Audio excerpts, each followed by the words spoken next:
This video was created to shine some light on the statue dedicated to the heroic Sybil Ludington. Sybil at the time was a young teen that warned the colonial militia that the British were burning Danbury back in April of 1777. The statue is located in the heart of Danbury on the very popular area of Main Street. This statue is located right on the corner of West and Main Street. The location of the statue is pretty ideal as many people pass through this area frequently. More specifically, it's located right in front of the Danbury Public Library, which acts as a great resource for those interested in looking up further information on Sybil and her heroic actions.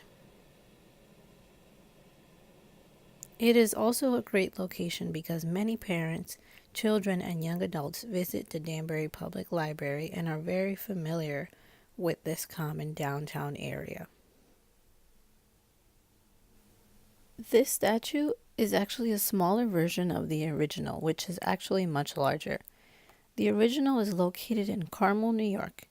However, I really enjoy seeing a statue here located in Danbury, as most of the damage caused by the British invasion took place in this town.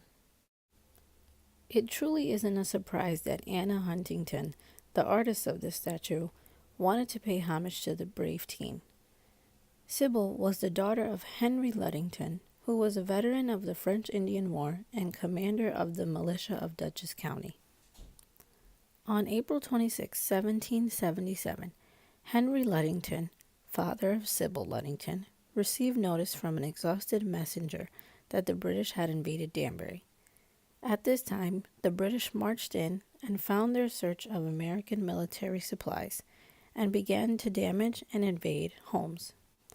The army homes, which were just moved from Peekskill to Danbury for security reasons, consisted of food supply and several cases of wine and rum. The British soldiers decided to consume the found alcohol rather than destroy it, which just resulted in drunken soldiers lighting these homes up in flames. As soon as Henry Ludington heard of the invasion, he began gathering his troops. Sybil, on the other hand, grabbed her horse to take flight, aiming to warn those of the invasion of the British. She was only 16 at this time and rode her horse through the night an exhausting 40 miles. She used a stick to knock on people's doors while riding her horse, yelling that the British were burning down Danbury. She returned to her home around dawn the next morning, soaked from the rain and exhausted from the ride. Right underneath her Danbury statue, there's a plaque that reads, "On April 26, 1777, this brave 16-year-old girl rode through the enemy-infested countryside for 30 miles in Putnam County, New York, to warn the local militia that British troops were attacking and plundering Danbury, Connecticut." It also reads that it was donated by Anna Hyatt Huntington. I chose the following Social Studies C3 framework standard because I believe it ties into this presentation.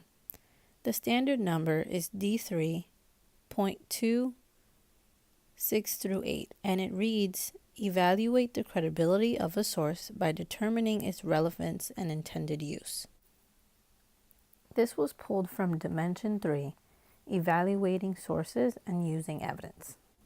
I chose this standard because I feel that students can use this statute to construct their opinions on the actions of Sybil Ludington.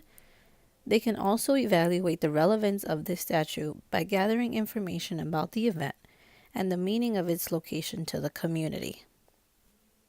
The town of Danbury and its surrounding areas are home to many historical landmarks. I chose this statue in particular because I feel that children will be able to relate to this historical event with respect to Sybil's age. The fact that she was so courageous at such a young age is truly inspiring. I also chose to shine some light on this statue because of its location. The library is a location that many people are familiar with, and they can use the library as a direct source of information to do some further research. You can use this statue to encourage students to get out and do some further historical research in their local community. Thank you so much for watching. I hope you enjoyed.